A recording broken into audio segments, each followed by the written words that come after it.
Yo guys, welcome to RenderRam. My name is Vieku, and today I'm gonna be talking about caustics. And I'm gonna be generally talking about why you should consider rendering caustics for every single pretty much render that you do.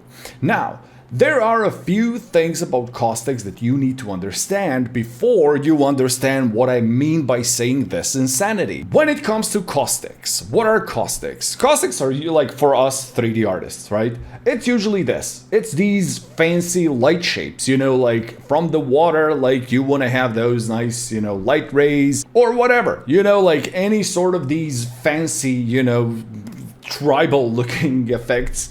Those are all caustics and we all like them, but nobody renders them unless you really need to render them, and because they're extremely time consuming. Now, rendering caustics for a casual everyday project is insane, but it maybe isn't. So get this. So what is caustics? When you have a light source that, casts light, and when that light hits a surface, that light is either gonna pass through or it's gonna reflect. When it passes through or when it reflects, that's caustics. Now, in this example where you have a glass and a water, you can see that the light is probably 90 plus something percent, passing through the whole thing and causing the nice shapes. Now, picture that this glass is slightly matte. This caustics effect would be more blurry. If you matte it even more, it's going to become even more blurry. Let's get to the point where this glass is completely matte. You're just going to get, on the other side, you're just going to get a blurry splotch on the other end. You're not going to get those fancy shapes. But the point is, that light is still there. It's still emitting. Caustics, on the other hand, they tend to reflect also. As you can see here, for example, the TF logo is actually being reflected. That's the caustics being bounced from the surface.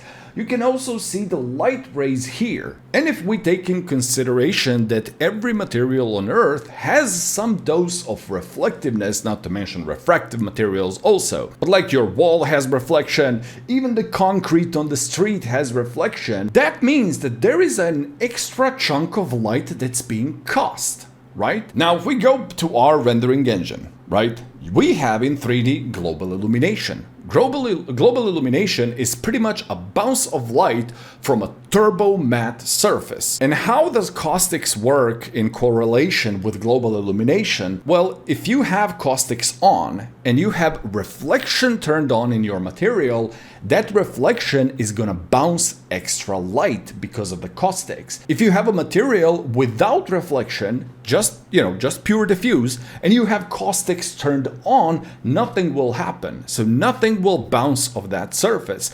Your material needs to have reflection or refraction for caustics to start doing some sort of effects. And now this raises a very big question. What percentage of light in your average interior is influenced actually by caustics? Because all of us, we're all trying to kind of mimic, real life in our renders. But when you look at a real interior, there is a chunk of light that you see, a real interior. There is a chunk of light that you see that's actually caused by caustics and not purely, global illumination, if we can call it like that. So I asked my dear friend ChatGPT, what is the actual percentage of caustic light versus global illumination light in, an average interior, like real life interior. And he said that caustics light is pretty much 1 to 5% only of the total image. Now, he was taking in consideration an average looking interior. So I came across this scenario in my actual home where this hallway is usually very dark, but on this day it was not. Why? Because I have a window far on the left which was casting a ray. You can see it here. It was casting a ray here in the mirror, and then it actually reflected the light, and that part, the mirror reflecting the light, that part is caustics. It reflected the light here. Now in my hallway, I pretty much have this large kind of ray of sunlight, which was just bounced and scattered all over my, lovely hallway here. And pretty much a big chunk of light that you see here is actually influenced by caustics. So we are not in the 1 to 5% range. We are at more like 20-30% range. So I did a test. I roughly modeled my hallway and I rendered it with caustics in Corona. And this is the render that I got. So on the right, it's my render. On the left, it's the photo. Now, when I go to my beauty, and if I click on the C shading caustics, we're actually going to see how much of the light in this scene is actually caused by caustics.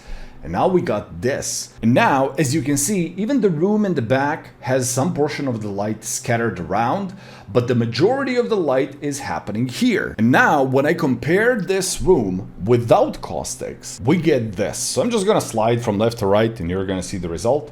So as you can see, the whole scene is a bit darker.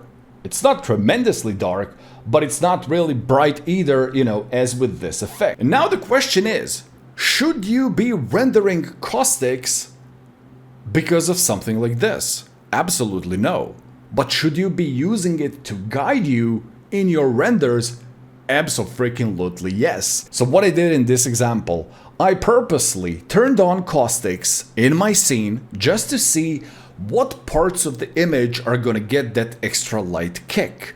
And then I faked it. So as you can see here, I got my scene here and I have literally placed a light that's shining a ray to this area. I also raised up directionality so that I get, that kind of sharp looking effect. And now look at this. I'm gonna turn off my caustics here. As you can see, the scene becomes darker. And now I'm gonna turn on this light that I created. The shape of the light that's being projected, it's obviously not as accurate as real caustics, but it did give me, those light rays scattered around the room as if I was to have actual caustics. And the main thing, this little light didn't pretty much cost me any render time compared to the caustics. So in general, try to turn it on, just see what it does. If there is no major effect, screw it, forget about it. But then, if something funky starting to happen, just try to examine what is actually happening in the scene and, pop like a fill light in that direction or something that's gonna kind of simulate that effect, and that will in the end make your render look even more realistic.